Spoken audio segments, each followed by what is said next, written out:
এই ললিতা, তোর জন্য আজ একটা গান বানিয়েছি। আসলে যে মিষ্টি করে প্রেম ঝরে দুই চোখ ভরে, তোর হাসিতে মনটা নাচে, বুকের ভিতর ঢাক বাজে। আমার সোনা পাখি ললিতা, এই ফুলটা শুধু তোর জন্য। ওই হাল্ক, স্কুলে না গিয়ে এখানে ফ্লার্ট করছিস?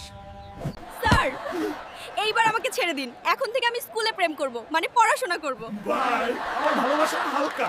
ওরে হালকা, ব্যথা উঠছে, প্লিজ আমাকে হসপিটালে নিয়ে চলো। আরে বউ, এক্ষুনি নিয়ে যাচ্ছি। ডক্টর, তাড়াতাড়ি আমার বাচ্চাটিকে বের করুন, আমার স্ত্রীর খুব ব্যথা হচ্ছে।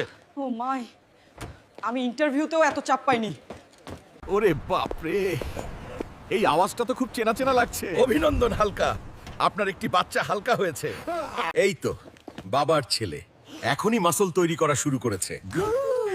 এটা দেখে মনে হচ্ছে ছোট প্যাকেটে বড় ধামাকা। কি রে হল্ক, শুনলি এখন নাকি এসআইআর চালু হয়ে গেছে রে? তোর কাগজপত্র সব ঠিক আছে তো? বাপরে দাদু, কাগজ মানে আমি তো কখনো কাগজ জমাইনি রে। দাদু, আমি চললাম। দেশ ছাড়ার আগে মাকে একটা ফোন করে নি। এই বিলটা দিয়ে যা। মা, বড় বিপদ মা, এখন কি হবে? এই পাঠার মতন চিৎকার করছিস কেন রে? মা, সবাই বলছে এসআইআর চালু হয়ে গেছে, আমার কাগজপত্র আছে তো? টয়লেট পরিষ্কার করবেন? আমি এটা মাত্র 2 মিনিটে ঝকঝকে করে দেব। আপনি আপনার মুখও দেখতে পারবেন। এই হালকা, আমার বাড়িতে এসো একটু। ইস, আমি আমার জীবনে এমন কিছু শুকিনি। তোমরা সবাই কি খাও?